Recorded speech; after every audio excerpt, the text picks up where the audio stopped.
Hello my dear students, welcome to my channel Alpha Knowledge Box. इस video में आज हम एनसीईआरटी क्लास 6 इंग्लिश पूर्वी के चैप्टर 2 के the raven and the fox के एनसीईआरटी क्वेश्चन आंसर को करने वाले हैं। अगर अभी तक आपने चैप्टर 1 की एक्सप्लेनेशन और क्वेश्चन आंसर की वीडियोस को नहीं देखा है तो इन सभी वीडियोस की लिंक आपको इसी वीडियो के डिस्क्रिप्शन बॉक्स में मिल जाएगी, या फिर चैनल की प्लेलिस्ट क्लास 6 इंग्लिश पूर्वी से आप इन वीडियोज़ को देख सकते हैं। चैप्टर का नाम है the raven and the fox, कौवा और लोमड़ी। कौवे को इंग्लिश में क्रो बोलते हैं, लेकिन यहाँ पर रेवन लिखा हुआ है। रेवन इस कौवे को बोलते हैं और क्रो इस कौवे को बोलते हैं। इन दोनों में डिफरेंस ये है कि इसकी साइज़ इसकी अपेक्षा बड़ी होती है, ये ज़्यादा ब्लैक होता है और इसके फेदर्स शाइन करते हैं। ये थोड़ी स्मॉल साइज़ में होता है और इसका यहाँ का कलर थोड़ा लाइट होता है। पोएम में इसकी बात की गई है और ये है रेवन। चैप्टर में सबसे पहले एक एक्टिविटी दी गई है, let us do this activity before we read. Poem को पढ़ने से पहले आपको इस एक्टिविटी को करना है। फर्स्ट है we know that frog croak, did you know that ravens also croak. हम जानते हैं कि मेढक टर्राता है या टर टर करता है। क्या आप जानते हैं कि रेवन्स भी टर्राता है या टर टर करता है। एक्चुअल में क्रॉक का मतलब होता है कर्कश आवाज़। मेढक जब बोलता है तो इसकी आवाज़ बहुत तेज़ होती है, बहुत कर्कश होती है। इसी तरह से रेवन जब बोलता है तो इसकी भी आवाज़ बहुत कर्कश होती है। अगर आपको पता नहीं है कि रेवन भी मेढक की तरह क्रॉक करता है तो आप लिख दीजिए नो आई डोंट नो, और अगर आपको पता है तो आप लिखेंगे yes I know this fact about ravens, ravens also croak. इस पोम को यहाँ पर मैं रीड नहीं करूँगी और ना ही इसकी पूरी मीनिंग को डिस्कस करूँगी। बस इतना समझ लीजिए, एक रेवन है और एक फॉक्स है जिसका नाम है रेनार्ड। रेवन की चोंच में एक ब्रेड या रोटी का टुकड़ा है। रेनार्ड इसे बड़ी लालच से देख रही है। वो इस रोटी के टुकड़े को किसी भी तरह पाना चाहती है। हम सब जानते हैं कि फॉक्स बहुत कनिंग होती है, बहुत चतुर होती है। वो इस रोटी के टुकड़े को पाने के लिए रेवन की तारीफ करती है। वो बोलती है तुम बहुत हैंडसम हो और अगर तुम गाना गाओ तो सारी बर्ड्स तुम्हें किंग मानने लगेंगे। रेवन बेवकूफ़ होता है। वो रेनार्ड की बातों में आ जाता है और जैसे ही अपने बीक को गाने के लिए ओपन करता है, ये रोटी का टुकड़ा नीचे गिर जाता है। फॉक्स कौवे की बेवकूफ़ी पर हंसती है और रोटी लेकर के भाग जाती है। इस पोम से हमें ये शिक्षा मिलती है कि किसी की झूठी तारीफ या मीठी बातों में नहीं आना चाहिए। इस पोम को लिखा है जेन डेला फॉन्टेन ने। चलिए एनसीईआरटी में दी हुई एक्सरसाइज को स्टार्ट करते हैं। Let us discuss. चलिए चर्चा करते हैं। पहला है fill in the blanks by choosing the correct option. यहाँ पर पोएम में 4 स्टेंजा है, स्टेंजा 1, स्टेंजा 2, स्टेंजा 3 और स्टेंजा 4, जिसके लिए यहाँ पर फिल इन द ब्लैंक्स दिए हुए हैं और साथ में ऑप्शंस दिए हुए हैं। आपको करेक्ट ऑप्शन सेलेक्ट करके फिल करना है। स्टेंजा 1 का first fill in the blanks है mister raven is a blank bird या फिर फ्रॉग। मिस्टर रेवन है bird. Second, the name of the fox is, fox का नाम है रेवन या रेनार्ड। फॉक्स का नाम है रेनार्ड। तीसरा है mister raven had blank in his beak a piece of food. Raven के बीक में था a piece of food. Stanza second में पहला फिल इन द ब्लैंक्स है the fox calls the raven blank space bird. The fox call the raven is good looking bird. Next है the fox ask the raven to dance sing. Fox ने raven से बोला था गाना गाने को, इसलिए यहाँ पर हो जाएगा सिंग। तीसरा फिल इन द ब्लैंक्स है the raven and the fox live in the tree या वुड्स। वुड्स मीन्स होता है जंगल, इसलिए यहाँ पर हो जाएगा रेवन और फॉक्स रहते थे वुड्स में, जंगल में, फॉरेस्ट में। तीसरे स्टेंजे का पहला फिल इन द ब्लैंक्स है the raven blank space that he क्रॉक्ड।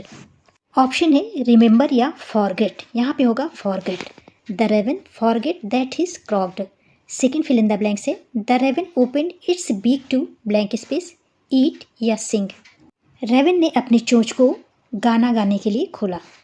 तीसरा फिल इन द ब्लैंक्स है the blank space fell down food या रेवन। यहाँ पर करेक्ट आंसर होगा the food fell down. Raven की चोंच में जो खाना था वो गिर गया था। स्टेंजा 4 का पहला फिल इन द ब्लैंक्स है the fox blank space at the Raven.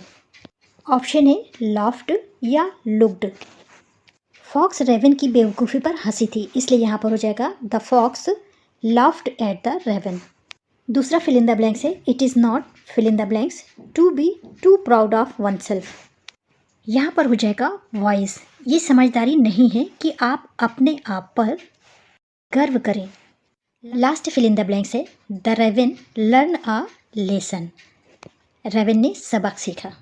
Question number 2 है read the poem again and match the words in column A with their meanings in column B. Check your answer with your teachers and your classmates. Poem को फिर से पढ़िए। Column A में कुछ words दिए हुए हैं और कॉलम बी में इनकी मीनिंग्स दी हुई है, इन्हें आपस में मैच करिए और इसे अपने टीचर और क्लासमेट्स के साथ चेक करिए। पहला वर्ड है पर्च्ड, इसे मैच करेंगे set on a branch, branch पर बैठना। सेकेंड वर्ड है मॉसल, मॉसल मीन्स होता है निवाला, इससे मिलाएंगे ए से a small piece of food से। तीसरा है सीक, सीक मीन्स होता है ढूंढना, इसे मैच करेंगे टू लुक फॉर समथिंग। चौथा है प्राइड, प्राइड को मैच करेंगे feeling that you are better than others. Fifth है आइड, आइड मीन्स होता है किसी चीज़ को इंटरेस्ट से देखना, इसे मैच करेंगे looked with interest at something.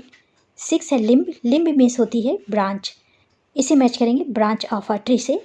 Last है वुड, वुड मीन्स होता है फॉरेस्ट, इसे मैच करेंगे a smaller area of forest with smaller kind of trees. Next है let us think and reflect, यहाँ पर क्वेश्चन है look at the picture and number them in the order that they happens in the pome. In pictures को देखिए और pome के अनुसार इनको 1 2 3 नंबर दीजिए। सबसे पहले रेवन को पीस ऑफ फूड मिला, 1 यहाँ पर लिखेंगे। फॉक्स उसे बड़ी लालच से देख रही है, 2 यहाँ पर लिखेंगे। फॉक्स ने उसे गाना गाने को बोला, 3 यहाँ पर लिखेंगे। और लास्ट में फॉक्स पीस ऑफ फूड को लेकर के भाग गई। इस तरह से यहाँ पर 1 होगा, यहाँ पर 2, यहाँ पर 3 और यहाँ पर 4 होगा। Late us think and reflect का सेकेंड क्वेश्चन है read the following lines and answer the questions that follow. नीचे दी हुई लाइन्स को रीड करिए और इसमें पूछे गए क्वेश्चंस के आंसर दीजिए। ए नंबर पर दी हुई लाइन्स है sir raven you are a handsome birds such feathers if you would only sing the birds of these woods would call you king।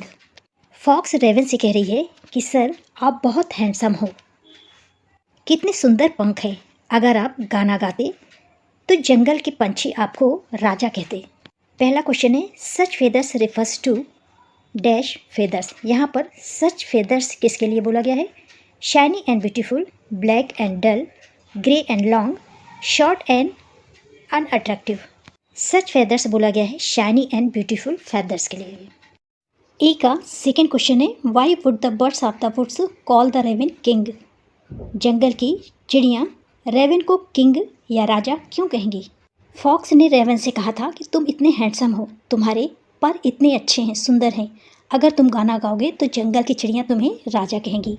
Answer हो जाएगा the birds of the forest, यहाँ पर आप woods भी लिख सकते हैं, will call the raven king if he sings.